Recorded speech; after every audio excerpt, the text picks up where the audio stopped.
ಇಂದಿನ ಕಾರ್ಯಕ್ರಮಕ್ಕೆ ನಾನು ನಿಮ್ಮನ್ನು ಸ್ವಾಗತಿಸ್ತೇನೆ. ಇಂದಿನ ಕಾರ್ಯಕ್ರಮದಲ್ಲಿ ವಿಶೇಷವಾಗಿ ನಾವು ತಂದೆಯ ಅಧಿಕಾರದ ಕುರಿತಾಗಿ ಚರ್ಚಿಸಲಿದ್ದೇವೆ. ಈಗಿನ ಕಾಲದಲ್ಲಿ ನಾವು ನೋಡುವಾಗ ತಂದೆಯ ಬಗ್ಗೆ ಮಾತನಾಡ್ತಾರೆ ಎಂಬುದಾಗಿ ನಾವು ನೋಡುವಾಗ ಅವರ ಜವಾಬ್ದಾರಿಗಳ ಬಗ್ಗೆ ಮಾತನಾಡಿರುವುದನ್ನು ನಾವು ತುಂಬ ನೋಡ್ತೇವೆ. ಆದರೆ ತಂದೆಯ ಅಧಿಕಾರ ಎಂಬುದರ ಕುರಿತಾಗಿ ಈ ದಿನ ನಾವು ಚರ್ಚಿಸೋಣ. ತಂದೆಯ ಜವಾಬ್ದಾರಿ ಅಥವಾ ತಂದೆಯ ಅಧಿಕಾರ ಮಕ್ಕಳ ಮೇಲೆ ಎಷ್ಟು ಒಂದು ಮುಖ್ಯವಾಗಿರ್ತದೆ, ಅದು ಮಕ್ಕಳ ಮೇಲೆ ಹೇಗೆ ಪ್ರಭಾವ ಬೀರ್ತದೆ, ಆ ಅಧಿಕಾರ ತಂದೆಯ ಮಕ್ಕಳ ಒಂದು ಜೀವನದಲ್ಲಿ ಇರುವಾಗ ಆ ಮಕ್ಕಳ ಒಂದು ಜೀವನ ಹೇಗೆ ಬದಲಾಯಿಸೋದಕ್ಕೆ ಸಾಧ್ಯ ಆಗ್ತದೆ, ಇದೆಲ್ಲದರ ಕುರಿತಾಗಿ ಇದನ್ನು ನಾವು ಮಾತನಾಡೋಣ. ನನ್ನ ಒಂದು ಮೊದಲನೆಯ ಪ್ರಶ್ನೆ, ತಂದೆಯ ಅಧಿಕಾರ ಮಕ್ಕಳ ಬೆಳವಣಿಗೆಯಲ್ಲಿ ಎಷ್ಟು ಮುಖ್ಯ ಎಂದು ನೀವು ಭಾವಿಸುತ್ತೀರಿ?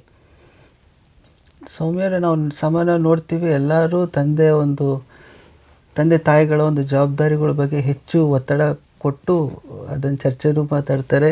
ಎಲ್ಲರೂ ಎಂಫಸಿಸ್ ಅನ್ನೋದು ಅದರಲ್ಲೇ ಮಾಡ್ತಾರೆ. ಬಟ್ ಅದ್ರ ಜೊತೆ ಪೇರೆಂಟ್ಸ್ದು ಅವ್ರದ್ದು ಸಹ ಒಂದು ಅಧಿಕಾರ ಅನ್ನೋದು ಇರುತ್ತೆ. ಬಿಕಾಸ್ ಯಾಕಂದ್ರೆ ನೀವು ಮ್ಯಾನೇಜ್ಮೆಂಟ್ ಇದರಲ್ಲಿ ನಾವು ನೋಡಿದ್ರಿಗಿನ ರೆಸ್ಪಾನ್ಸಿಬಿಲಿಟಿ ಆ್ಯಂಡ್ ಅಥಾರಿಟಿ ಎರಡು ಒಟ್ಟಿಗೆ ಹೋಗುತ್ತೆ. ಓಕೆ, ಆವಾಗಲೇ ಅದು ಸಮತೋಲನೆ ಅನ್ನೋದು ಬರುತ್ತೆ. ಅದು ಅಂದರೆ ಜವಾಬ್ದಾರಿ ಮತ್ತು ಅಧಿಕಾರ ಎರಡು.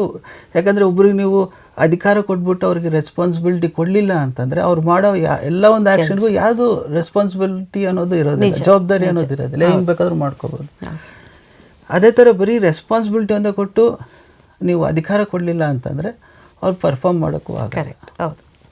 ಸೊ ಹಾಗೆ ಇದರಲ್ಲಿನೂ ಸಹ ಒಂದು ಕುಟುಂಬ ಅನ್ನೋದು ಸಹ ಅದೊಂದು ಮ್ಯಾನೇಜ್ ಮಾಡುವಂಥ ಒಂದು ಇದೆ. ಹೆಂಗೆ ಮ್ಯಾನೇಜ್ ಮಾಡ್ಬೇಕು, ಇರುವಂಥ ಒಂದು ಸಂಪನ್ಮೂಲನ ಏನಿದೆ ಅದನ್ನು ಒಂದು ಫ್ಯಾಮಿಲಿ ಇದು ಮಾಡೋದಕ್ಕೆ ಹೇಗೆ ಮ್ಯಾನೇಜ್ ಮಾಡಬೇಕು ಅನ್ನೋಂಥದ್ದು ಇದೆ. ಸೊ ಹಂಗೆ ನೋಡೋಕೆ ಹೋಯ್ತಂದರೆ ನಾವು ಪೇರೆಂಟ್ಸು ಒಂದು ರೆಸ್ಪಾನ್ಸಿಬಿಲಿಟಿ ಜೊತೆಗೆ ಅಧಿಕಾರನೂ ಇಂಪಾರ್ಟೆಂಟ್ ಆಗುತ್ತೆ, ತುಂಬ ಮುಖ್ಯ ಆಗುತ್ತೆ. ಯಾಕೆ ಅಂತಂದರೆ ಇವಾಗ ಮಕ್ಕಳನ್ನ ಓದಿಸ್ಬೇಕು ಅನ್ನೋವಂಥದ್ದು ಅದೊಂದು ಜವಾಬ್ದಾರಿ. ಹೌದು. ಅದೇ ರೀತಿಯಾಗಿ ಮಕ್ಕಳನ್ನು ಅವರು ಸಣ್ಣತನದಲ್ಲಿ ಎಕ್ಸ್ಪೆಷಲಿ ಅವರು ಎಲ್ಲಿಗೆ ಹೋಗಬೇಕು, ಇದಕ್ಕೆ ಸ್ಕೂಲ್ಗೆ ಹೋಗಬೇಕು ಅಥವಾ ಎಲ್ಲಿ ಜಾಯ್ನ್ ಆಗಬೇಕು, ಅವ್ರು ಎಷ್ಟೊತ್ತವರೆಗೆ ಓದ್ಕೋಬೇಕು, ಎಷ್ಟೊತ್ತು ಆಟ ಆಡಬೇಕು, ಅದನ್ನು ಡಿಸೈಡ್ ಮಾಡುವಂಥ ಒಂದು ಅಧಿಕಾರ ಅನ್ನೋವಂಥದ್ದು ಪೇರೆಂಟ್ಸ್ಗೆ, ಅದರಲ್ಲೂ ನೀವು ಫಾದರ್ ಬಗ್ಗೆ ಮಾತಾಡ್ತಾ ಇದ್ದೀರಾ, ಸೊ ಫಾದರ್ಸ್ಗೆ ಇರುತ್ತೆ. ಸೊ ಹಾಗೆ ದೊಡ್ಡ ವಿಚಾರ ಆಗಿರಲಿ ಸಣ್ಣ ವಿಚಾರ ಆಗಿರಲಿ, ಸೊ ರೆಸ್ಪಾನ್ಸಿಬಿಲಿಟಿ ಇದ್ದ ಕಡೆ ಒಂದು ಜವಾಬ್ದಾರಿ ಇದೂ ಇರುತ್ತೆ, ಅಥಾರಿಟಿನೂ ಇರುತ್ತೆ ಅಂತ ಹೇಳ್ತೀರಾ. ಸೊ ಮಕ್ಕಳ ಜೀವಿತದಲ್ಲಿ ಜವಾಬ್ದಾರಿ ಎಷ್ಟು ಮುಖ್ಯನೋ ಅಧಿಕಾರ ಕೂಡ ಅಷ್ಟೇ ಮುಖ್ಯ ಎಂಬುದಾಗಿ ನೀವು ಹೇಳ್ತೀರಾ. ಹೌದು, ಅದು ಎರಡೂ ಒಂದೇ ಸಮನಾಗಿದ್ದರೆ ಮಕ್ಕಳ ಜೀವಿತ ಚೆನ್ನಾಗಿರುತ್ತೆ ಅಂತ ನೀವು ಚೆನ್ನಾಗಿ. ಅಂದರೆ ಮಕ್ಕಳ ಒಂದು ಜೀವಿತ ಆಗಲಿ ಫ್ಯಾಮಿಲಿ ಒಂದು ಮೇಂಟೈನ್ ಮಾಡೋದಕ್ಕೆ ಅದು ಅನುಕೂಲವಾಗುತ್ತೆ. ಹೌದು. ನನ್ನ ಒಂದು ಮುಂದಿನ ಪ್ರಶ್ನೆ, ನಿಮ್ಮ ಒಂದು ಅಧಿಕಾರ ಅಂತ ನೋಡಿದಾಗ ನಾವು ಕಟ್ಟುನಿಟ್ಟು ಅಂದರೆ ಏನು, ರೆಸ್ಪಾನ್ಸಿಬಿಲಿಟೀಸ್ ಅಂದರೆ ಏನು, ಅವರ ಯಾವ ಥರ ಇರಬೇಕು, ಯಾವ ಥರ ನಡ್ಕೋಬೇಕು, ಎಷ್ಟೊತ್ತಿಗೆ ಓದಬೇಕು, ಎಷ್ಟೊತ್ತಿಗೆ ಮಲಗಬೇಕು, ಈ ಎಲ್ಲ ಒಂದು ಕಟ್ಟುನಿಟ್ಟಿನ ಕ್ರಮ ಅಂತ ಅಧಿಕಾರ ಅನ್ನೋದು ತಂದೆಗಿರುತ್ತೆ. ಇದು ನೀವು ಮಕ್ಕಳ ಮೇಲೆ ಹೊರಿಸಿದಾಗ ಮಕ್ಕಳ ಜೀವಿತ ಯಾವ ಥರ ಚೇಂಜ್ ಆಗುತ್ತೆ, ಅಥವಾ ನೀವು ಅದನ್ನು ಮಕ್ಕಳ ಮೇಲೆ ಹೊರಿಸಿದಾಗ ಮಕ್ಕಳು ಅದನ್ನು ಕೇಳದೇ ಇದ್ದಾಗ ಅದರ ಪ್ರಭಾವ ಯಾವ ರೀತಿಯಾಗಿ ಮಕ್ಕಳ ಜೀವಿತದ ಮೇಲೆ ಬೀಳುತ್ತೆ ಅಂತ ನಿಮ್ಗನ್ಸುತ್ತೆ? ಸೌಮ್ಯ, ಇದು ಹೆಂಗೆ ಅಂತಂದರೆ ಇವಾಗ ನಿಮಗೆ ಅಧಿಕಾರ ಇದೆ ಅಂದ ಕ್ಷಣ ನೀವು ಒಂಥರ ಡಿಕ್ಟೇಟರ್ಶಿಪ್ ಆಗಿ ನೀವು ನಡೆಸ್ಕೊಳ್ಳುವಂಥದ್ದಲ್ಲ. ಓಕೆ. ಚರಿತ್ರೆ ನೋಡಿದಾಗ ಎಲ್ಲ ಡಿಕ್ಟೇಟರ್ಸ್ ಏನಿದ್ದಾರೆ ಅವರೆಲ್ಲ ಸೋತೋಗಿರುವಂಥವ್ರೆ, ಯಾರು ಗೆದ್ದಿಲ್ಲ. ಸೊ ಹಾಗಾಗಿ ನಿಮಗೆ ಒಂದು ಅಧಿಕಾರ ಇದೆ ಅಂತಂದಾಗ ಅದನ್ನು ಒಂದು ಪ್ರಬುದ್ಧತೆಯಲ್ಲಿ ಮೆಚ್ಯೂರ್ಡ್ ವೇ ಆಗಿ ಅದನ್ನು ನಾವು ನಡೆಸ್ಕೋಬೇಕು. ಅಂದರೆ ಸ್ಟೇಟ್ಮೆಂಟ್ಶಿಪ್ ಅಂತ ಹೇಳ್ತೀವಿ ನಾವು. ಅಂದರೆ ನನಗೆ ಅಧಿಕಾರ ಇದೆ, ಬಟ್ ಅವ್ರ ಮೇಲೆ ನಾನು ಎಷ್ಟು ಉಪಯೋಗಿಸ್ಕೋಬೋದು, ಇವ್ರ ಮೇಲೆ ಎಷ್ಟು ಉಪಯೋಗಿಸ್ಕೋಬೋದು, ಆ ಒಂದು ಏನಂತಾರೆ ಆ ಸಿಚುವೇಶನ್ ಆಗಿರಲಿ, ಆ ಒಂದು ಕೆಪಾಸಿಟಿ, ಒಬ್ಬರದ್ದು ಕೆಪಾಸಿಟೀಸ್ನ ನೋಡಿಕೊಂಡು ಅದನ್ನು ತಿಳ್ಕೊಂಡು ನಡೆಸ್ಕೊಳ್ಳೋ ಅಂಥದ್ದು ಸಹ ಭಾಳ ಇಂಪಾರ್ಟೆಂಟ್. ಹೌದು. ಅಧಿಕಾರ ಅಂತಂದಾಗ ಅವರು ಇವಾಗ ಫಾರ್ ಎಕ್ಸಾಂಪಲು ಒಬ್ಬ ಮಗ ಇದ್ದಾನೆ, ಅವ್ನು ಚೆನ್ನಾಗಿ ಓದ್ತಾ ಇದ್ದಾನೆ, ಚೆನ್ನಾಗಿ ಅವನು ಇದು ಮಾಡ್ಕೊತಾ ಇದ್ದಾನೆ, ಅಂದ್ರೂ ಅವನ ಮೇಲೆ ನನಗೆ ಅಧಿಕಾರ ಇದೆ ಅಂದಾಕ್ಷಣ ಅವನ್ನ ನೀನು ಇಷ್ಟೊತ್ತಿಗೆ ಎದ್ದೇಳಬೇಕು, ಇಷ್ಟೊತ್ತಿಗೆ ಓದಬೇಕು, ಇಷ್ಟೊತ್ತಿಗೆ ಇದು ಮಾಡಬೇಕು, ನೀನು ಈ ಫ್ರೆಂಡ್ಸ್ ಜೊತೆ ಇಷ್ಟೊತ್ತೇ ಸ್ಪೆಂಡ್ ಮಾಡಬೇಕು, ಆ ಥರ ಇದು ಮಾಡೋದು ಬೇಡ. ಸೊ ಅವ್ನು ಚೆನ್ನಾಗಿ ಮಾಡ್ಕೊತಾ ಇದ್ದಾನೆ ಅಂದರೆ ಅವ್ನಿಗೆ ಏನು ಬೇಕು ಅಷ್ಟಕ್ಕೆ ಮಾತ್ರ ನಾವು ನಮ್ಮ ಒಂದು ಅಧಿಕಾರನ ದಾರಿ ತಪ್ಪದಂಗೆ ಏನು ಇದು ಮಾಡೋದಿದೆ, ಮ್ಯಾನೇಜ್ ಮಾಡೋದಿದೆ ಅಷ್ಟು ಮಾಡ್ಕೊಂಡು ಹೋದರೆ ಸಾಕು. ಸರ್ವಾಧಿಕಾರ ಸಾರ್ವಭೌಮತ್ವ ಏನೋ ಅವ್ರ ಮೇಲೆ ನಾವೇನು ರಾಜ್ಯನ ಆಡಬೇಕಾಗಿಲ್ಲ. ಸೊ ಅವ್ರಿಗೇನು ಒಳ್ಳೆಯದು ಅಷ್ಟಕ್ಕೆ ನಾವು ಸೀಮಿತ ಇಟ್ಕೊಂಡು ನಾವು ನಮ್ಮೊಂದು ಅಧಿಕಾರನ ನಾವು ಉಪಯೋಗಿಸ್ಕೊಂಡ್ರೆ ಸಾಕು. ಅಂದರೆ ಅವರ ಒಂದು ಕಟ್ಟುನಿಟ್ಟಿನ ಕ್ರಮ ಅನ್ನೋದು ಒಂದು ಪ್ರೀತಿಯಿಂದ, ಒಂದು ವಿಶ್ವಾಸದಿಂದ ಮಕ್ಕಳಿಗೆ. ಪ್ರೀತಿ ವಿಶ್ವಾಸ ಅನ್ನೋದು ತಂದೆ ಆದಮೇಲೆ ಅದು ಇದ್ದೇ ಇರುತ್ತೆ. ಓಕೆ, ಇಲ್ಲಿ ಸ್ವಲ್ಪ ಪ್ರೀತಿ ವಿಶ್ವಾಸ ಅನ್ನೋವಂಥದ್ದು ಇದೆ. ನಾನು ಮೊದಲೇ ಹೇಳಿದ ಹಾಗೆ ಮ್ಯಾನೇಜ್ ಮಾಡುವಂಥದ್ದು ಇದೆ. ಇವಾಗ ಇದರಲ್ಲಿ ಒಂಥರ ಲೀಡರ್ಶಿಪ್ ಕ್ವಾಲಿಟೀಸು ಬರುತ್ತೆ ಇದರಲ್ಲಿ. ಏನಂತಂದರೆ ಇವಾಗ ನಾನು ಅವಾಗ ಹೇಳಿದ ಹಾಗೆ ಇನ್ನೊಂದೂ ಇದೆ. ಏನಂತಂದರೆ ನೋಡಿ, ಕೆಲವ್ರ ಮಕ್ಕಳ ಮೇಲೆ ನಾವು ಅಧಿಕಾರ ಅನ್ನೋದು ಅವರು 30-40 ವರ್ಷ ಅದನ್ನು ನಾವು ಚಲಾಯಿಸಬೇಕಾಗುತ್ತೆ. ಓಕೆ, ಯಾಕಂದರೆ ಅವ್ರಿಗೆ ಆ ಒಂದು ಮೆಚ್ಯೂರಿಟಿ ಅನ್ನೋದಿರೋದಿಲ್ಲ. ಮೆಚ್ಯೂರಿಟಿ ಅಂದಾಗ ವಾಟ್ ಐ ಮೀನ್ ಇಸ್ ಅವರ ಒಂದು ರೆಸ್ಪಾನ್ಸಿಬಿಲಿಟೀಸು ಇರುತ್ತೆ. ಇವಾಗ ಫಾರ್ ಎಕ್ಸಾಂಪಲ್ ಅವರು ಸ್ಟೂಡೆಂಟ್ ಆದಾಗ ಅವ್ರ ಮೇನ್ ರೆಸ್ಪಾನ್ಸಿಬಿಲಿಟಿ ಏನಿರುತ್ತೆ, ಓದ್ಕೋಬೇಕು, ಮುಂದಕ್ಕೆ ಜೀವನಕ್ಕೆ ಏನು ಮಾಡ್ಕೋಬೇಕು ಅದನ್ನು ನಾವು ಮಾಡ್ಕೋಬೇಕು. ಆ ಒಂದು ರೆಸ್ಪಾನ್ಸಿಬಿಲಿಟಿ ಅನ್ನೋದು ಪ್ರೈಮರಿ ಇದು ಇದ್ದೇ ಇರುತ್ತೆ. ಒಂದು ವೇಳೆ ಮಕ್ಕಳು ಅದನ್ನ ತಿಳ್ಕೊಂಡಿಲ್ಲ ಅಂತಂದಾಗ ತಂದೆ ತಾಯಿಗಳು, ಅದರಲ್ಲಿ ಪ್ರಾಮುಖ್ಯವಾಗಿ ತಂದೆ ಆದತನು ಅವ್ರ ಮೇಲೆ ತನ್ನ ಅಧಿಕಾರನ ಚಲಾಯಿಸಬೇಕಾಗುತ್ತೆ, ಹೆಚ್ಚಿಗೆ ಚಲಾಯಿಸಬೇಕಾಗುತ್ತೆ. ಏನಂತಂದರೆ ಅವರು ಓದ್ಕೊಳ್ಬೇಕಂದಾಗ ಅವ್ರನ್ನ ಒಂಥರ ಕಿವಿ ಹಿಂಡಿ ಕುಂದಿರ್ಸ್ಬೇಕು. ಇಷ್ಟೊತ್ತು ಓದ್ಕೋಬೇಕು, ಇದು ಓದ್ಕೋಬೇಕು, ನಿಂಗೆ ಇಷ್ಟು ಮಾರ್ಕ್ಸ್ ಬರಬೇಕು, ನಿಂದು ಏನೋ ಫ್ರೆಂಡ್ಸು ಈ ಥರ ಇರಬೇಕು. Because they are not matured. Matured in the sense ಅವರ ಒಂದು ರೆಸ್ಪಾನ್ಸಿಬಿಲಿಟೀಸ್ನ ಅವರು ತಿಳ್ಕೊಂಡಿರಲ್ಲ. ಕೆಲವರು ನಾವು ನೋಡ್ತೇವೆ 10 ವರ್ಷಕ್ಕೇ ಅವರು ತಮ್ಮ ಒಂದು ಜವಾಬ್ದಾರಿ ಏನಿದೆ ಅದು ನಿಭಾಯಿಸ್ಕೊಂಡು ಹೋಗೋಷ್ಟು ಅವ್ರಿಗೆ ಒಂದು ಪ್ರಬುದ್ಧತೆ ಅನ್ನೋದು ಬಂದಿರುತ್ತೆ. ಬಟ್ ಅದೇ ನೀವು ಕೆಲವ್ರು ನೋಡ್ತೀರಿ 20 ವರ್ಷ ಆದ್ರೂ ಅವರು ಜೀವನದಲ್ಲಿ ನಾವು ಏನು ಮಾಡಬೇಕು ಅಥವಾ ಏನಾಗಬೇಕು ಅನ್ನೋಂಥದ್ದು ಅವ್ರಿಗೆ ಎಚ್ಚರನೇ ಇದಿರೋದಿಲ್ಲ. ಓಕೆ, ಸೊ ಹಂಗಾಗಿ ಅದು ಕೂಡ ಒಂದು ರೀತಿಯಾಗಿ ನೀವು ಹೇಳೋದು ನೋಡೋದಾದರೆ ಅವ್ರು ಯಾಕೆ ಇರೋದಿಲ್ಲ, ಅದು ತಂದೆಗಳು ಅಥವಾ ಅವ್ರ ಪೇರೆಂಟ್ಸ್ ಅವ್ರಿಗೆ ಹೇಳ್ಕೊಟ್ಟಿರಲ್ಲ ಅಥವಾ ಕೆಲವು ಮಕ್ಕಳು ಒಂದು ಹೇಳ್ಬೇಕಂದ್ರೆ ಅವರು ಒಂದು ಫ್ರೆಂಡ್ಸ್ ಸರ್ಕಲಿಂದ ಒಂದು ಎನ್ವಿರಾನ್ಮೆಂಟ್ ಏನಿದೆ, ಆಮೇಲೆ ಅವ್ರು ಇದರಿಂದ ಅವ್ರು ಇನ್ಫ್ಲುಯೆನ್ಸ್ ಆಗ್ತಾರೆ. ಇವಾಗ ಕೆಲವ್ರಿಗೆ ಏನಾಗ್ಬಿಡುತ್ತೆ, ಎಂಟರ್ಟೈನ್ಮೆಂಟ್ ಇಂಡಸ್ಟ್ರಿಯಿಂದ ತುಂಬಾ ಇನ್ಫ್ಲುಯೆನ್ಸ್ ಆಗ್ಬಿಡ್ತಾರೆ. ಸೊ ಅದರಿಂದ ಅವ್ರೇನು ಅನ್ಕೊತಾರೆ, ನಾವು ನಮ್ಮ ಒಂದು ಯೂತ್ ಇರೋದೇ ಎಂಜಾಯ್ಮೆಂಟ್ಗೆ ಅಂತ ಅನ್ಕೊಂಡ್ಬಿಟ್ಟು ಅವ್ರು ಆ ಥರ ಬಾಳಕ್ಕೆ ಶುರು ಮಾಡಿಬಿಡ್ತಾರೆ. ಓಕೆ, ಸೊ ಅದು ನೀವು ಎಷ್ಟೇ ಒಂದು ಕಂಟ್ರೋಲ್ ಮಾಡೋಕ್ಕೆ ಹೋದ್ರೂ ಅದೊಂಥರ ಕೌಂಟರ್ ಪ್ರೊಡಕ್ಟಿವ್ ಆಗಿಬಿಡುತ್ತೆ. ಅದು ನೀವು ಆಮೇಲೆ ಕೌನ್ಸಿಲಿಂಗ್ ಮಾಡಬೇಕಾಗುತ್ತೆ ಅವ್ರನ್ನ. ನೀವು ಏನೋ ಅವರ ಒಂದು ಇದನ್ನು ಏನೋ ರೋಲ್ನ ಅವ್ರಿಗೆ ತಿಳಿಪಡಿಸ್ಬೇಕಾಗುತ್ತೆ. ನಿಂದು ನಿನ್ನ ಲೈಫ್ನ ಈ ಥರ ಅಂದರೆ ಕೌನ್ಸಿಲಿಂಗ್ ಬೇಕಾಗುತ್ತೆ ಅವ್ರಿಗೆ ಹೆಚ್ಚಾಗಿ. ಆಮೇಲೆ ಹೆಚ್ಚಾಗಿ ನಾವು ಪೇಷನ್ಸಿಂದ ಅವ್ರನ್ನ ಹ್ಯಾಂಡಲ್ ಮಾಡಬೇಕಾಗುತ್ತೆ, ಇಲ್ಲಾಂದರೆ ಅವ್ರು ರೆಬೆಲಿಯಸ್ ಆಗಿಬಿಡ್ತಾರೆ. ಸೊ ಹಾಗಾಗಿ ಅವರು ತಿಳ್ಕೊಳ್ಳೋವರೆಗೂ ನಮ್ಮ ಜವಾಬ್ದಾರಿ ಅಥವಾ ನಮ್ಮದು ಅಧಿಕಾರ ಅನ್ನುವಂಥದ್ದು ಹೆಚ್ಚಿಗೆ ಇರುತ್ತೆ ಅವ್ರ ಮೇಲೆ. ಅವ್ರು ಒಂದು ವೇಳೆ ತಮ್ಮ ಜವಾಬ್ದಾರಿನ ಅವ್ರು ತಿಳ್ಕೊಂಡಾಗ ನಮ್ಮದು ಅಧಿಕಾರ ಎಲ್ಲ ಕಡಿಮೆ ಆಗೋಗ್ಬಿಡುತ್ತೆ, ಯಾಕಂದರೆ ಅವ್ರು ಮ್ಯಾನೇಜ್ ಮಾಡ್ಕೊತಾ ಇದ್ದಾರೆ. ನಂದು ಒಂದು ಪ್ರಶ್ನೆ ಬ್ರದರ್, ಏನಂದರೆ ಈಗ ಮಕ್ಕಳಿಗೆ ಜವಾಬ್ದಾರಿಯನ್ನು ಅಧಿಕಾರನ ತಿಳಿಸೋ ಒಂದು ಬರದಲ್ಲಿ ತಂದೆಗಳು ಏನು ಮಾಡ್ತಾರೆ ಅಂತಂದರೆ, ನೀವೀಗ ಹೇಳಿದ್ರಲ್ಲ ಅವ್ರನ್ನ ಕಿವಿ ಹಿಂಡೋದಾಗಲಿ ಅಥವಾ ಹೊಡೆಯೋದಾಗಲಿ ಅಥವಾ ರೂಮಲ್ಲಿ ಹಾಕಿ 1 hour ನೀನು ಓದ್ಕೊಳ್ಳೇಬೇಕು ಅಂತ ಲಾಕ್ ಮಾಡೋದಾಗಲಿ, ಆಮೇಲೆ ಬೇರೆ ಕಡೆ ಸೇರಬೇಡ ಅಂತ ತುಂಬ ಸ್ಟ್ರಿಕ್ಟ್ ಆಗಿರೋದಾಗಲಿ, ಊಟ ಹಾಕದೇ ಇರೋವಂಥದ್ದು ಸುಮಾರು ನಾವು ನೋಡಿದ್ದೇವೆ ಎಕ್ಸಾಂಪಲ್ಸ್. ಸೊ ಈ ಥರ ಒಂದು ತಂದೆಯ ಒಂದು ವರ್ತನೆ ತುಂಬ ರೂಢಾಗಿರೋವಾಗ ಮಕ್ಕಳ ಒಂದು ಆತ್ಮವಿಶ್ವಾಸನ ಅದು ಕಡಿಮೆ ಮಾಡ್ತದ ಅಥವಾ ಈ ಒಂದು ಬರದಲ್ಲಿ ಮಕ್ಕಳು ಅವ್ರ ಆತ್ಮವಿಶ್ವಾಸನ ಕಳ್ಕೊಳ್ತಾರ? ಖಂಡಿತವಾಗ್ಲೂ ಈ ಒಂದು ನಡವಳಿಕೆ ಅಥವಾ ಈ ಥರ ಒಂದು ಅಧಿಕಾರನ ಚಲಾಯಿಸೋದ್ರಿಂದ ಅದು ಸಾಮಾನ್ಯವಾಗಿ ಕೌಂಟರ್ ಪ್ರೊಡಕ್ಟಿವ್ ಆಗುತ್ತೆ. ಹೌದು, ಬಟ್ ಆದರೂ ವಾಕ್ಯದಲ್ಲೂ ಹೇಳ್ತದೆ, ಜ್ಞಾನೋಕ್ತಿಗಳು 13ನೇ ಅಧ್ಯಾಯದಲ್ಲೇನೋ, ಕೋಲು ಹಿಡಿಯದ ತಂದೆ ಆತ ತಂದೆ ಅಲ್ಲ ಅನ್ನೋದು. ಸೊ ಹಂಗಾಗಿ ದಂಡಿಸ್ಬೇಕು ಅಂತ ನೀವು ಹೇಳ್ತೀರಾ ಮಕ್ಕಳನ್ನ ಕೆಲವೊಂದು ವಿಚಾರದಲ್ಲಿ ಎಲ್ಲದೂ ಬ್ಯಾಲೆನ್ಸ್ ಮಾಡಬೇಕಾಗುತ್ತೆ. ಒಂದು 5 ವರ್ಷದ ಮಗುಗೆ ನೀವು ಎಷ್ಟೇ ತಿಳಿ ಹೇಳಿದ್ರು ಅದು ಒಂದು ಸ್ವಲ್ಪ ಮಟ್ಟಿಗೆ ಅದು ಅರ್ಥ ಮಾಡ್ಕೊಳ್ತದೆ. ಇಲ್ಲ ಅಂತಂದಾಗ ನಾವು ಅವ್ರ ಮೇಲೆ ಅವುಗಳನ್ನ ಸ್ವಲ್ಪ ನಾವು ದಂಡಿಸ್ಬೇಕಾಗುತ್ತೆ. ಹೌದು. 10 ವರ್ಷದ ಮಗುನೂ ಅಷ್ಟೇ. 10 ವರ್ಷದ ಮಗುಗೆ ಸ್ವಲ್ಪ ಅವ್ರಿಗೆ ಮೆಚುರಿಟಿ ಬಂದಿರುತ್ತೆ, ಸ್ವಲ್ಪ ಅರ್ಥ ಮಾಡ್ಕೊತಾರೆ. ಅಂದರೆ ಅವ್ರ ಲೆವೆಲಿಗೆ ನಾವು ಹೋಗ್ಬಿಟ್ಟು ನಾವು ಅವ್ರಿಗೆ ಫಸ್ಟ್ ನಾವು ಏನು ಮಾಡಬೇಕಂದ್ರೆ ಅವ್ರಿಗೆ ಅರ್ಥ ಮಾಡಿಸ್ಬೇಕು. ಒಂದು ಅರ್ಥ ಮಾಡಿಸ್ಕೊಳ್ಳೋ ಥರ ಇದು ಮಾಡಬೇಕು. ಇಲ್ಲ ಅವ್ರಿಗೆ ರಿವಾರ್ಡ್ಸ್ ಕೊಡೋ ಥರ. ಅಂದರೆ ಮ್ಯಾನೇಜ್ಮೆಂಟಲ್ಲಿ ಕ್ಯಾರೆಟ್ ಆ್ಯಂಡ್ ಸ್ಟಿಕ್ ಅಂತ ಹೇಳ್ತಾರೆ ಪ್ರಿನ್ಸಿಪಲ್ಸ್. ಫಸ್ಟ್ ಕ್ಯಾರೆಟೇ ಕೊಡೋದು. ನೀವು ಕ್ಯಾರೆಟ್ ಅಕ್ಸೆಪ್ಟ್ ಮಾಡಿಕೊಂಡು ಚೆನ್ನಾಗಿದಾಯ್ತು ಅಂದರೆ ಸರಿ, ಇಲ್ಲ ಅಂತಂದರೆ ಸ್ಟಿಕ್ಕು. ಮಕ್ಕಳನ್ನ ಹ್ಯಾಂಡಲ್ ಮಾಡೋದ್ರಲ್ಲೂ ಅಷ್ಟೇ ಅವರು ಏನು ಹೇಳಬೇಕು, ನಾವು ಅವ್ರಿಗೆ ಫಸ್ಟ್ ತಿಳಿಯಪಡಿಸ್ಬೇಕು. 5 ವರ್ಷದ ಮಕ್ಕಳನ್ನೇ ಡಿಫ್ರೆಂಟಾಗಿ ಹ್ಯಾಂಡಲ್ ಮಾಡಬೇಕು.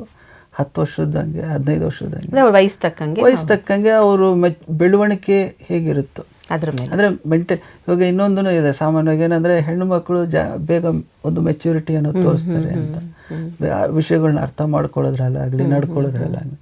ಸೊ ಹಾಗಾಗಿ ಬೇಸಿಕಲಿ ಅವರ ಒಂದು ಮೆಂಟಲ್ ಸ್ಟೇಟಸ್, ಅಂದರೆ ಅವರ ಒಂದು maturity, mentally how much they are matured, ಅದನ್ನು ನೀವು ಅರ್ಥ ಮಾಡ್ಕೋಬೇಕು ಫಸ್ಟು. ಅರ್ಥ ಮಾಡ್ಕೊಳ್ಳಿಲ್ಲ ಅಂದರೆ ಅರ್ಥ ಮಾಡಿಸ್ಕೊಳ್ಳಿಕ್ಕೆ ನೀವು ಪ್ರಯತ್ನ ಮಾಡಬೇಕು. ಕೌನ್ಸಿಲಿಂಗ್ ಮಾಡಿ. ನನ್ನ ಒಂದು ಅನುಭವದ ಪ್ರಕಾರ ಸಣ್ಣ ಮಕ್ಕಳೇ ಆಗಿರಲಿ ದೊಡ್ಡ ಮಕ್ಕಳೇ ಆಗಿರಲಿ, ಅವ್ರನ್ನ ಕುಂದಿರ್ಸ್ಕೊಂಡು ನಾವು ಅವರ ಒಂದು ಲೆವೆಲ್ಗೆ ಹೋಗಿ ನಾವು ಮಾತಾಡೋದಾಯಿತು ಅಂದರೆ ಒಂದು ಸ್ನೇಹಿತರ ಥರ ಆಗಿರಲಿ, ತಂದೆ ಜವಾಬ್ದಾರಿ ನೋಡಪ್ಪ, ನಂದು ಜವಾಬ್ದಾರಿ ಈ ಥರ ಇದೆ, ನಂದು ರೆಸ್ಪಾನ್ಸಿಬಿಲಿಟೀಸ್ ಈ ಥರ ಇದೆ, ನಂದು ಅಥಾರಿಟಿ ಈ ಥರ ಇದೆ, ನಿಂದು ಜವಾಬ್ದಾರಿ ಈ ಥರ ಇದೆ, ನಿಂದು ರೆಸ್ಪಾನ್ಸಿಬಿಲಿಟೀಸ್ ಈ ಥರ ಇದೆ ಅಂತ ನೀವು ಅವ್ರನ್ನ ಒಂದು ಒಳ್ಳೆ ರೀತಿಯಲ್ಲಿ ಕನ್ವಿನ್ಸ್ ಮಾಡಿದ್ರೆ ಸಮಾನವಾಗಿ ಮಕ್ಕಳು ಅರ್ಥ ಮಾಡ್ಕೊತಾರೆ. And they need some help. ಆ ಹೆಲ್ಪನ್ನು ನೀವು ಕೊಟ್ಟಾಗ ಖಂಡಿತವಾಗ್ಲೂ ಮಕ್ಕಳು ಏನು ಹೇಳಬೇಕು, ನಮ್ಮ ಒಂದು ಇಚ್ಛಾನುಸಾರವಾಗಿ ಅಂತಲೇ ಹೇಳೋದಿಲ್ಲ, ಬಟ್ ಏನಂದರೆ ಒಟ್ಟು ಒಂದು ಒಳ್ಳೆಯ ರೀತಿಯಲ್ಲಿ ಅವರು ಬೆಳೀತಾರೆ. ಅದು ತೊಂದರೆ ಇಲ್ಲ. ಬಟ್ ಅಫ್ಕೋರ್ಸ್ ಕೆಲವು ಸಲ ನಾವು ಡಿಫ್ರೆಂಟಾಗಿ ಹ್ಯಾಂಡಲ್ ಮಾಡಬೇಕಾಗುತ್ತೆ ಕೆಲವು ಮಕ್ಕಳಿಗೆ. ಅದು ಎಕ್ಸ್ಪೆಷಲಿ ಸಣ್ಣ ಮಕ್ಕಳಿದ್ದಾಗ ಕೇಳಲ್ಲ ಅವರು, ಒಂದು ಆಟ ಆಡೋದು ಜಾಸ್ತಿ ಆಗುತ್ತೆ, ಇಲ್ಲ ಇದು. ಸೊ ಅವ್ರಿಗೆ ತಿಳಿಪಡಿಸ್ಬೇಕಾಗುತ್ತೆ. ಅವಾಗ ನಾವು ಸ್ಟಿಕ್ಕನ್ನು ಯೂಸ್ ಮಾಡಬೇಕು. ಸೊ ಅದು ಆ ಒಂದು ಅಧಿಕಾರ ಅನ್ನೋದು ಪೇರೆಂಟ್ಸ್ ಇರಬೇಕು ಅಂತ. ಬಟ್ ಅದನ್ನು ನಾನು ಹೇಳೋದೇನಂತಂದರೆ ಮೆಚೂರ್ಡಾಗಿ ಹ್ಯಾಂಡಲ್ ಮಾಡಬೇಕು. ನೀವು ಸುಮ್ಮನೆ ಕಟ್ಟಿಗೆದು ಏನೋ ಕೋಲ್ ತೊಗೊಂಡು ಹೊಡೆಯೋದಲ್ಲ. ಖಂಡಿತವಾಗ್ಲೂ ಅದು ವೆರಿ ರೇರೆಸ್ಟ್ ಕೇಸಸಲ್ಲಿ ಅದು ಇದಾಗುತ್ತೆ, ಬರುತ್ತೆ. But not every time. ನೀವು ಪ್ರತಿ ಸಲ ಅದೇ ಥರ ಇದು ಮಾಡ್ಕೊಂಡು ಹೋದರೆ ಮಕ್ಕಳು ಅದೊಂಥರ ಅವಕ್ಕೆ ಒಂಥರ ದಡ್ ಬಿದ್ದು ಹೋಗ್ತಾರೆ. ಹೌದು. ಇವಾಗ ಒಬ್ಬ ಸೋಲ್ಜರು ಬ್ಯಾಟಲ್ ಫೀಲ್ಡ್ ಹೋಗ್ತಾನೆ ಅಂದರೆ ಅವನು ಏನು ಥಿಂಕ್ ಮಾಡ್ಕೊಂಡು ಹೋಗ್ತಾನೆ, ಹಬ್ಬ ಅಂದರೆ ಏನಾಗುತ್ತೆ, ನಾನು ಸಾಯ್ತೀನಿ. Okay. So he is mentally prepared. ಅದ್ರ ಮೇಲೆ ಪೆಟ್ಟೇನಾಗಲ್ಲ. ಹಾಗೆ ಮಕ್ಕಳು ಸಹ ನಾನು ಮಾತು ಕೇಳಲಿಲ್ಲ ಅಂದರೆ ಅಪ್ಪ ಏನು ಮಾಡ್ತಾರೆ, ಹೊಡಿತಾರೆ, ಕೋಲ್ ತೊಗೊಂಡು ಹೊಡಿತಾರೆ, ಅಷ್ಟೇ ತಾನೆ. ಸೊ ಆ ಇದು ಬಂದ್ಬಿಡ್ತು, ಒಂದು ಹಠ ಬಂದ್ಬಿಡುತ್ತೆ, ಅಥವಾ ಒಂಥರ ಡೋಂಟ್ ಕೇರ್ ಆ್ಯಟಿಟ್ಯೂಡ್ ಬಂದ್ಬಿಡುತ್ತೆ. ಅದ್ರ ಬದಲು ನಾವು ಬೆಳೆದಿದ್ದು ಹೆಂಗೆ ಅಂತಂದರೆ, ನಮ್ಮ ತಂದೆ ಬರೀ ಕಣ್ಣೋಟದಲ್ಲೇ ನಮ್ಮನ್ನು ಕಂಟ್ರೋಲ್ ಮಾಡೋರು. ಯಾವಾಗ ನನ್ನ ಇಡೀ ಲೈಫಲ್ಲಿ ನಮ್ಮಪ್ಪ ಹೊಡೆದಿರೋದು ಒಂದು 2 ಸಲನೋ 3 ಸಲ ಅಷ್ಟೇ, ಜಾಸ್ತಿ ಇಲ್ಲ. ಸೊ ಹಾಗೆ ಅಂದರೆ ದ ಅಲ್ಟಿಮೇಟ್ ವೆಪನ್ ಏನಿದೆ ಅದು ಒಂಥರ ಲಾಸ್ಟ್ ರೆಸಾರ್ಟ್ ಆಗಿರ್ಬೇಕು. ನಿಜ ನಿಜ. ಸೊ ಹಾಗೆ ನೀವು ನಿಮ್ಮ ಒಂದು ಅಧಿಕಾರ ಏನಿದೆ ನೋಡಿಕೊಂಡು ಒಂದು ಯಾವ ಸಮಯಕ್ಕೆ ಹೆಂಗೆ ನಡ್ಕೋಬೇಕು ಅದನ್ನು ಉಪಯೋಗಿಸ್ಕೊಂಡ್ರೆ ಅದಕ್ಕೂ ಒಂದು ಮರ್ಯಾದೆ ಅನ್ನೋದಿರುತ್ತೆ. ಅವಾಗಲೇ ಅವರು ನಿಮ್ಮ ಮೇಲೆ ವಿಶ್ವಾಸ ತೋರಿಸ್ತಾರೆ, ನೀವು ಹೇಳೋದನ್ನ ಕೇಳ್ತಾರೆ, ಗೌರವಿಸ್ತಾರೆ. ಓಕೆ, ನಮ್ಮ ಅಪ್ಪ ಏನೋ ಹೇಳ್ತಾ ಇದ್ದಾರೆ, ಈ ಥರ ಯಾವಾಗಲೂ ಇದು ಮಾಡಿಲ್ಲ, ಕೋಪ ಮಾಡ್ಕೊಂಡಿಲ್ಲ ಅಥವಾ ಇದು ಮಾಡಿಲ್ಲ ಅಂತಂದು, ಅಥವಾ ಅವ್ರು ಏನಾದರೂ ಏನೋ ಅವರು ಓದಿನ ಒಂದು ವಿಚಾರದಲ್ಲಿ ಆಗಿರಲಿ, ಜೀವನದ ವಿಚಾರದಲ್ಲಿ ಆಗಿರಲಿ, ಆ ಒಂದು ಬೆಲೆ ಅನ್ನೋದಿರುತ್ತೆ. ನಮ್ಮ ಒಂದು ಅಧಿಕಾರನ ನಾವು ಉಪಯೋಗಿಸ್ಕೊಂಡಾಗ ಅದಕ್ಕೆ ಬೆಲೆ ಇರುತ್ತೆ. ಹೌದು, ನಿಜ.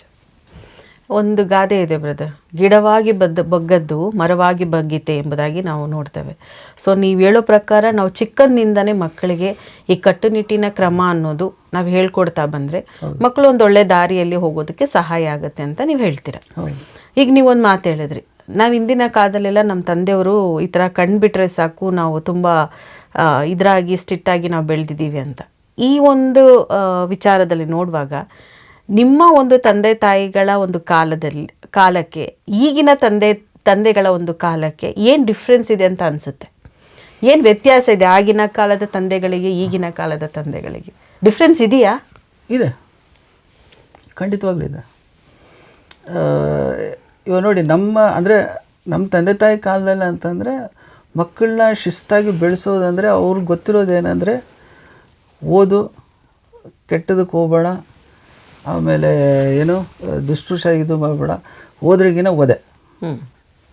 ಹೋದ್ರೆ ಅಂದ್ರೇನು, ಅವ್ರ ಮಾತು ಕೇಳಲಿಲ್ಲ ಅಂದರೆ ಒದೆ. ಇದು ಒಂಥರ ಲೈಕ್ ಮಾಸ್ಟರ್ ಆ್ಯಂಡ್ ಸರ್ವೆಂಟ್ ಒಂದು ಇದು ಥರ. ಬಟ್ ಈಗಿನ ಕಾಲದಲ್ಲಿ ಆ ಥರ ಆಗಲ್ಲ. ಈಗಿನ ಕಾಲದಲ್ಲಿ ಈಗಿನ ಕಾಲದ ಮಕ್ಕಳು ಅವ್ರು ಮೆಂಟಲಿ ದೇ ಗ್ರೋ ಫಾಸ್ಟ್. ನಮ್ಮ ಕಾಲದಲ್ಲಿಕ್ಕಿಂತ ಈಗಿನ ಕಾಲದ ಜನ್ರೇಷನ್ ಏನಿದ್ದಾರೆ ದೇ ಗ್ರೋ ಫಾಸ್ಟ್. ಅಂದರೆ ಮೆಚುರಿಟಿ ವಿಷಯಗಳು ಬೇಗ ಅರ್ಥ ಆಗುತ್ತೆ. ನಮಗೆ ನಾವು 10 ವರ್ಷ ಇದ್ದಾಗ ನಮ್ಗೆ ಅರ್ಥ ಆಗುವಂಥ ವಿಚಾರಗಳು ಈಗಿನ ಒಂದು 4-5 ವರ್ಷ ಮಕ್ಕಳಿಗೆ ಅರ್ಥ ಆಗ್ಬಿಡುತ್ತೆ. ಸೊ ಅಂದರೆ ಆ ಒಂದು ಇಂಟೆಲಿಜೆನ್ಸ್ ಅನ್ನುವಂಥದ್ದು ಬೆಳೆದಿದೆ. ಆಮೇಲೆ ಈಗಿನ ಒಂದು ಸೋಷಿಯಲ್ ಮೀಡಿಯಾ ಇದರಿಂದ ಎಕ್ಸ್ಪೋಜರ್ಸ್ ಏನಿದೆ, ವಿಷಯಗಳು ಚೆನ್ನಾಗಿ ಅರ್ಥ ಮಾಡ್ಕೊತಾರೆ, ಗೊತ್ತಿದೆ. ಸೊ ಹಾಗಾಗಿ ಅವರ ಒಂದು ಮೆಚುರಿಟಿ ಏನಿದೆ ಅವರು ತುಂಬಾ ಇದೆ ನಮ್ಮ ಒಂದು ಜನ್ರೇಷನ್ ಕಂಪೇರ್ ಮಾಡಿದ್ರೆ. ಸೊ ಹಾಗಾಗಿ ನಾವು ಈಗ ಹೋಗಿ ಈಗಿನ ಜನ್ರೇಷನ್ಗೆ ನಾವು ಕೋಲ್ ಹಿಡ್ಕೊತೀವಿ, ಇದು ಮಾಡ್ತೀವಿ. ಆಮೇಲೆ ಅದೇ ನೀನು ಏನೋ ರೂಮಿಂದ ಬಿಟ್ಟು ಬರಬಾರ್ದು, ದಟ್ ಡಸಂಟ್ ವರ್ಕ್. ನನ್ನೊಂದು ಅನುಭವದ ಪ್ರಕಾರನೂ ಅದು ವರ್ಕೌಟ್ ಆಗಲ್ಲ. ನಿಮ್ಮೊಂದು ಅಧಿಕಾರ ಏನಿದೆ ಅವ್ರನ್ನ ಒಂದು ಕಡೆ ಕುಂದಿರ್ಸ್ಕೊಂಡು ಹೇಳಿಸಿ ಒಂದು ಫ್ರೆಂಡ್ ಥರ ನಡ್ಕೊಳ್ಳೋದ್ರಲ್ಲೇ ಅದರಲ್ಲೇ ನಿಮ್ಮ ಒಂದು ಅಧಿಕಾರನ ನೀವು ತೋರಿಸ್ಬೇಕಾಗುತ್ತೆ. ಅಂದರೆ ಇಟ್ಸ್ ಸಮಥಿಂಗ್ ಲೈಕ್ ಒಂಥರ ಡೆಮೊಕ್ರೆಟಿಕ್ ಆಗಿ ನೀವು ತೋರಿಸ್ಬೇಕಾಗುತ್ತೆ. ಅಂದರೆ ಅವ್ರಿಗೂ ನೀವು ಗೌರವ ಕೊಡಿ, ನಿಮ್ಮ ಒಂದು ಅಧಿಕಾರನೂ ನೀವು ಚಲಾಯಿಸಿ. ಅಂದರೆ ಕೇಳ್ತಾರೆ ಅಂದರೆ that is a way to manage them ನಾವು. ಈಗ ನೀವು ಕೋಲ್ ಹಿಡ್ಕೊಂಡ್ರೆ ಕೆಲಸ ಆಗಲ್ಲ, ಒಂಥರ ರೆಬೆಲಿಯಸ್ ಆಗ್ಬಿಡ್ತಾರೆ ಮಕ್ಕಳು. ಸೊ ನಿಮಗೂ ಅದಕ್ಕೆ ಇಂಟೆಲಿಜೆನ್ಸ್ ಬೇಕು, ಮಕ್ಕಳನ್ನ ಒಂದು ಕ್ರಮದಲ್ಲಿ ಎಮೋಷನಲ್ ಇಂಟೆಲಿಜೆನ್ಸ್ ಅನ್ನೋದು ಬೇಕು, ಇಲ್ಲ ಅಂತಂದ್ರೆ ಆಗಲ್ಲ. ನಮಗೆ ಹೆಚ್ಚಿಗೆ ಒಂದು ಪೇಷನ್ಸ್ ಅನ್ನುವಂಥದ್ದು ಇರಬೇಕು. I think the best way is carrot and stick. ಆ ಮೆಥಡ್ ಇದ್ದರೆ ಖಂಡಿತವಾಗ್ಲೂ ಏನು ಹೇಳಬೇಕು, ಮಕ್ಕಳನ್ನ ಒಂದು ಡಿಸಿಪ್ಲಿನಲ್ಲೇ ಬೆಳೆಸೋದಕ್ಕಾಗುತ್ತೆ. ಸುಮ್ಮನೆ ಕೋಲ್ ಇಟ್ಕೊಂಡ್ರೆ ಆಗಲ್ಲ. ತುಂಬ ಸ್ಟ್ರಿಕ್ಟ್ ಆಗಿರುವಂಥದ್ದು ಬೇಡ. ಸೊ ಈಗಿನವರು ಮಕ್ಕಳನ್ನ best way to exercise our authority ಅಂತಂದರೆ ಅವ್ರನ್ನ ನಮ್ಮ ಒಂದು ಪಕ್ಷಕ್ಕೆ ಕರೆಸ್ಕೊಂಡು ನಾವು ಮಾಡುವಂಥದ್ದು ಉತ್ತಮ. ಇನ್ ದ ಸೆನ್ಸ್ ಅವ್ರನ್ನ ನಾವು ಕನ್ವಿನ್ಸ್ ಮಾಡಬೇಕು. ನಾವು ಇವಾಗ ಸೇಮ್ ಥಿಂಗೇ ತೊಗೊಳ್ಳಿ, ನೀವು ಒಬ್ಬ ಫ್ರೆಂಡ್ಶಿಪ್ ಬೇಡ ಅಂತಂದರೆ ವೈ ಅಂದರೆ ನೀವು ಎಕ್ಸ್ಪ್ಲೇನ್ ಮಾಡಬೇಕಾಗುತ್ತೆ. ನೀನು ಅಲ್ಲಿ ಫ್ರೆಂಡ್ಶಿಪ್ ಮಾಡೋದೈತಂದ್ರೆ ಒಂದು ಪ್ಯಾಸಿವ್ ಪನಿಷ್ಮೆಂಟ್ ಅನ್ನೋಂಥದ್ದನ್ನ ಕೊಡಿ. ಅದು ನೋಡಿ, ನೀನು ಅವ್ರ ಹತ್ರ ನೀನು ಇದು ಮಾಡೋದೈತಂದರೆ ನಿನಗೆ ನಾನು ಮೊಬೈಲ್ ಇದು ಕೊಡೋದಿಲ್ಲ, ಅದು ನೀನು ಹೆಂಗೆ ಮ್ಯಾನೇಜ್ ಮಾಡ್ಕೊತ ಮಾಡ್ಕೊ. ಅಂದರೆ ನಿಮಗೆ ಅಧಿಕಾರ ಇದೆ ದಟ್ ಕೆಟ್ಟದ್ದು ಒಳ್ಳೆಯದನ್ನು ತಿಳಿಪಡಿಸುವಂಥದ್ದು, ಅದನ್ನು ಎನ್ಶೋರ್ ಮಾಡಿಸುವಂಥದ್ದು ಅಧಿಕಾರನೂ ಇದೆ ನಿಮಗೆ. But how it is done, that is more important. Do it in ಒಂಥರ ಡೆಮೊಕ್ರೆಟಿಕ್ ವೇ. ಏನಂತಂದರೆ ಅವ್ರನ್ನ ನೀವು ವಿಶ್ವಾಸಕ್ಕೆ ತಗೊಂಡು ಮಾಡಿ. ಅರ್ಥನೂ ಮಾಡ್ಕೊತಾರೆ. ನಾನು ಅವಾಗಲೇ ಹೇಳ್ದಂಗೆ ಅವಾಗ ನೀವು ಅವ್ರು ಯಾವಾಗ ಅರ್ಥ ಮಾಡ್ಕೊತಾರೋ ಅವಾಗ ನಿಮ್ಮ ಒಂದು ಮಾತಿಗೆ ಅವ್ರಿಗೆ ಗೌರವನೂ ಕೊಡ್ತಾರೆ, ಬೆಲೆ ಕೊಡ್ತಾರೆ, ಕೇಳ್ತಾರೆ. ಏನಂದರೆ ಅವ್ರಿಗೆ ವಿಶ್ವಾಸ ಬರಬೇಕು. ನಮ್ಮ ತಂದೆ ಹೇಳುವಂಥದ್ದು ನನ್ನ ಒಳ್ಳೆಯದಕ್ಕೆ, ತಂದೆ ಏನು ಮಾಡ್ತಾ ಇದ್ದಾರೋ ಅದು ನನ್ನ ಒಳ್ಳೆಯದಕ್ಕೆ, ಅವ್ರ ಅಧಿಕಾರ ಚಲಾಯಿಸ್ತಾ ಇದ್ದಾರೆ ಅಂದ್ರೂ ಅದು ನನ್ನ ಒಂದು ಒಳ್ಳೆಯದಕ್ಕೆ. ನನ್ನ ಒಂದು ಮುಂದಿನ ಪ್ರಶ್ನೆ, ಮಕ್ಕಳ ಒಂದು ನಿರ್ಧಾರಗಳಲ್ಲಿ ತಂದೆಯ ಹಸ್ತಕ್ಷೇಪ ಎಷ್ಟು ಮುಖ್ಯ ಆಗುತ್ತೆ? ಖಂಡಿತ ಮುಖ್ಯ ಆಗುತ್ತೆ. ಯಾಕೆ ಅಂದರೆ ಯಾವುದೇ ಮಕ್ಕಳು ತಗೊಳ್ಳಿ, ಅವರು ತಂದೆ ನೋಡಿದಷ್ಟು ಜೀವನನ ಅವ್ರು ನೋಡಿರಲ್ಲ. ಎಂಥ ಒಂದು ಜನ್ರೇಷನ್ನೇ ಆಗಿರಲಿ. ಓಕೆ. ಏನಂತಂದರೆ ಆ ಒಂದು ಅನುಭವಕ್ಕಾದರೂ ನಾವು ಬೆಲೆ ಕೊಡಬೇಕಾಗುತ್ತೆ. ಅದಕ್ಕೆ ನಮ್ಮ ಒಂದು ಕಲ್ಚರಲ್ಲಿ ಹೇಳ್ತಾರೆ ಹಿರಿಯರು ಅಂತಂದ್ಬಿಟ್ಟು, ಹಿರಿಯರು ಮಾತಕ್ಕೆ ಬೆಲೆ ಕೊಡಬೇಕು ಅನ್ನೋದು. ಏನಕ್ಕಂದರೆ it's not only the age, it's ಏನಂತಂದರೆ ಅವರ ಒಂದು ಅನುಭವ ಇದೆ, ಅವ್ರ ಜೀವನದಲ್ಲಿ ಏರುಪೇರುಗಳನ್ನು ಕಂಡಿರ್ತಾರೆ, ಬೇಕಾದಷ್ಟು ಒಂದು ಪರಿಸ್ಥಿತಿಗಳನ್ನ ಎದುರಿಸಿ ಬಂದಿರ್ತಾರೆ ಅವರ ಅನುಭವಕ್ಕೆ. ಸೊ ಅದಕ್ಕೆ ನಾವು ಬೆಲೆ ಕೊಡಬೇಕಾಗುತ್ತೆ. ಸೊ ಹಾಗಾಗಿ ಖಂಡಿತವಾಗ್ಲೂ ನಿಮ್ಮ ಪ್ರಶ್ನೆ ಏನಂದರೆ ತಂದೆ ತಾಯಿಗಳು ಅಂದರೆ ತಂದೆ ಮಕ್ಕಳ ಒಂದು ಇದಕ್ಕೆ ನಿರ್ಧಾರದಲ್ಲಿ ಪಾತ್ರ ಇರುತ್ತೆ, ಪಾತ್ರ ಇರಲೇಬೇಕಾಗುತ್ತೆ. ಯಾಕೆ ಅಂದರೆ ಮಕ್ಕಳು ಎಷ್ಟೇ ಮೆಚ್ಯೂರ್ ಆಗಿರಲಿ, ಅವ್ರಿಗೆ ಎಷ್ಟೇ ಇಂಟೆಲಿಜೆನ್ಸ್ ಆಗಿರಲಿ, ದಟ್ ಡಸಂಟ್ ಮೀನ್ ದಟ್ ಅವ್ರು ಮಾಡುವಂಥ ಕೆಲಸ ಎಲ್ಲ ಏನು ವೆಲ್ ಥಾಟ್ ಔಟ್, ಇದು ಇನ್ಫಾರ್ಮ್ಡ್ ಡಿಸಿಷನ್ ಆಗಿರುತ್ತೆ ಅಂತ ಹೇಳೋಕ್ಕಾಗಲ್ಲ. ಸೊ ಅವಾಗ ನಾವು ಅವರು ಏನಿದೆ ಅವರು ಇಂಡಿಪೆಂಡೆನ್ಸ್ ಕೊಟ್ಟು ನೀವು ಅವ್ರದ್ದೇನು ಡಿಸಿಷನ್ ಇದೆ ಅಥವಾ ಏನು ಮಾಡ್ತಾ ಇದ್ದಾರೆ ಅಂತ ನೋಡಿ, ಅವ್ರು ಒಂದು ವೇಳೆ ಅಲ್ಲಿ ಸರಿ ಇಲ್ಲ, ದಾರಿ ತಪ್ತಾ ಇದೆ, ಅಥವಾ ನಿರ್ಧಾರ ಇದು ಅವರು ಪೂರ್ತಿಯಾದಂಥ ಒಂದು ಇನ್ಫಾರ್ಮೇಷನಿಂದ ಮಾಡ್ತಾ ಇಲ್ಲ ಅಂತ ಈ ಥರ ಕಂಡಾಗ ದೆನ್ ನಾವು ನಮ್ಮ ಒಂದು ಅಧಿಕಾರನ ನಾವು ಚಲಾಯಿಸಬೇಕಾಗುತ್ತೆ. ಅದು ಅಧಿಕಾರನೂ ಆಗುತ್ತೆ, ಒಂದು ರೀತಿಯಲ್ಲಿ ನನ್ನ ಪ್ರಕಾರ ರೆಸ್ಪಾನ್ಸಿಬಿಲಿಟಿನೂ ಆಗುತ್ತೆ. Ultimately it is again the leadership. ಹೌದು, ಈ ಜವಾಬ್ದಾರಿ ಅನ್ನೋದು ಬರುತ್ತೆ, ಅಧಿಕಾರ ಅನ್ನೋದು ಈ ಒಂದು ಲೀಡರ್ ಆದವನು ಏನು ಮಾಡ್ತಾನೆ, ಲೀಡರ್ ಏನು ಮಾಡ್ತಾನೆ, ತನ್ನ ಫಾಲೋವರ್ಸ್ ಏನಿದ್ದಾರೆ ಏನು ಕೆಲಸ ಮಾಡ್ತಾ ಇದ್ದಾರೆ ಕರೆಕ್ಟಾಗಿ ಮಾಡ್ತಾ ಇದ್ದಾರೆ ಎಲ್ಲ ನೋಡ್ತಾನೆ. ಕರೆಕ್ಟಾಗಿ ಮಾಡ್ತಾ ಇಲ್ಲ ಅಂದಾಗ ಅವನು ಇಂಟರ್ವ್ಯೂನ್ ಆಗ್ತಾನೆ. ಸೊ ಬೆಳೆಯೋದಕ್ಕೂ ಬಿಡ್ತಾನೆ, ಬಟ್ ಬೆಳೀತಾ ಇರೋದು ಕರೆಕ್ಟಾಗಿ ಬೆಳೀತಾ ಇದ್ದಾನ ಇಲ್ಲ ಅಂತಲೂ ನೋಡ್ತಾನೆ, ಅಂದರೆ ಮಾನಿಟರ್ ಮಾಡ್ತಾ ಇರ್ತಾನೆ. ಸೊ ಅದೇ ರೀತಿಯಾಗಿ ಮಕ್ಕಳ ಒಂದು ಇದೂ ಅಷ್ಟೇ. Being A father is the head, he is responsible and he has the authority. Brother, ಈಗ ನನ್ನ ಒಂದು ಮುಂದಿನ ಪ್ರಶ್ನೆ ಏನಂದರೆ, ಈಗ ತಂದೆಗಳು ತೆಗೆದುಕೊಳ್ಳುವಂಥ ನಿರ್ಧಾರ ಅಥವಾ ಮಕ್ಕಳು ತಂದೆಯ ನಿರ್ಧಾರಗಳನ್ನು ಹೇಗೆ ಗೌರವಿಸಬೇಕು? ಅದು ಮಕ್ಕಳು ತಂದೆ ತೆಗೆದುಕೊಳ್ಳುವಂಥ ಎಲ್ಲ ನಿರ್ಧಾರಗಳನ್ನು ಅವರು ರೆಸ್ಪೆಕ್ಟ್ ತೋರಿಸೋದಕ್ಕೆ ಏನೆಲ್ಲ ತಂದೆಗಳು ಮಾಡಬೇಕು? ಅಂದರೆ ತಂದೆಯ ಒಂದು ಪಾತ್ರ ಏನಿರುತ್ತೆ? ಅಲ್ಲ, ಫಸ್ಟ್ ಆಫ್ ಆಲ್ ನಮ್ಮ ಮಕ್ಕಳು ನಾವು ಮಾಡುವಂಥ ಎಲ್ಲ ನಿರ್ಧಾರಗಳನ್ನ ಅಕ್ಸೆಪ್ಟ್ ಮಾಡ್ಕೋಬೇಕನ್ನೋಂಥ ನೆಸೆಸಿಟಿ ಇಲ್ಲ. It's not required. ಯಾಕೆಂದರೆ ರಿಕ್ವೈರ್ಡ್ ಇಲ್ಲ ಅಂತಂದರೆ ಮತ್ತೆ ಅವರು ಒಳ್ಳೇದು ಕಲಿಯೋದು ಯಾವಾಗ? ಅಲ್ಲ, ನಾನು ಅದನ್ನು ಹೇಳ್ತಾ ಇಲ್ಲ, ಒಳ್ಳೆಯದು ಕೆಟ್ಟದನ್ನು ನಾನು ಹೇಳ್ತಾ ಇಲ್ಲ.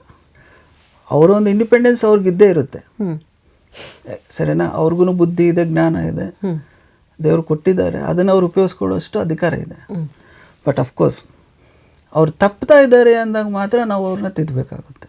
ಓಕೆ.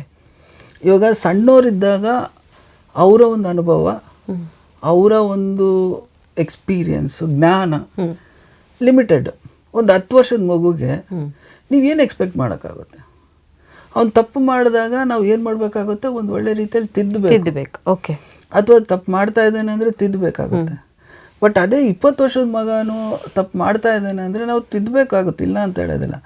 ಬಟ್ ಅವನೊಂದು ಮೆಚ್ಯೂರ್ಡಾಗಿ ಏನಾನ, ಯಾಕೆ ಒಂದು ಇಲಿಸ್ಟ್ರೇಷನ್ ಆಗಿ ಎಕ್ಸಾಂಪಲ್ ಒಂದು ಕೊಡ್ತೇನೆ. ಇವಾಗ ತಂದೆ ಒಬ್ಬ ಏನು ಅಂದ್ಕೊತಾನೆ, ನನ್ನ ಮಗ ಅವನು ಏನು ಸಾಫ್ಟ್ವೇರ್ ಇಂಜಿನಿಯರ್ ಆದರೆ ಒಳ್ಳೆಯದು ಅಂತ ಹೇಳ್ಕೊತಾನೆ. ತಂದೆ ಆಗಿ ಒಂದು ಜವಾಬ್ದಾರಿ ಇದ್ಕೊಂಡು ಅಧಿಕಾರ ಇದ್ಕೊಂಡು ಅವ್ನು ನಿರ್ಧಾರ ತೊಗೊತಾನೆ ಅಂತ ಇಟ್ಕೊಳ್ಳಿ. ಮಗನ ಹತ್ರ ಹೇಳಿದಾಗ ಅವ್ನ ಮಗ ಹೇಳ್ತಾನೆ, ನನಗೆ ಕಂಪ್ಯೂಟ್ರು ಬೇಡ, ಸಾಫ್ಟ್ವೇರ್ ಬೇಡ, ನಾನು ಮೆಡಿಸಿನ್ಗೆ ಹೋಗ್ತೀನಿ. He has that authority, I mean sorry, ಆ ಇಂಡಿಪೆಂಡೆನ್ಸ್, ಆ ಒಂದು ಇಂಡಿಪೆಂಡೆನ್ಸ್ ಅವನಿಗಿದೆ. ಓಕೆ. ಸೊ ತಂದೆ ಆದವನು ನನಗೆ ಏನೋ ಅಧಿಕಾರ ಇದೆ ಅಂತಂದ್ಬಿಟ್ಟು ಅವನ ಮೇಲೆ ಅದನ್ನು ಹೇರೋಕ್ಕಾಗಲ್ಲ. ಹೌದು. ಅದ್ರ ಬದಲು ಮಗ ಏನಾದರೂ ಒಂದು ವೇಳೆ ನಾನು ಓದೋದೇ ಇಲ್ಲ ನಾನು ಅಂತ ಏನಾನ ಇದ್ದರೆ ಅವಾಗ ಅಧಿಕಾರನ ತಂದೆ ಆದಂತೂ ಚಲಾಯಿಸ್ಬೋದು.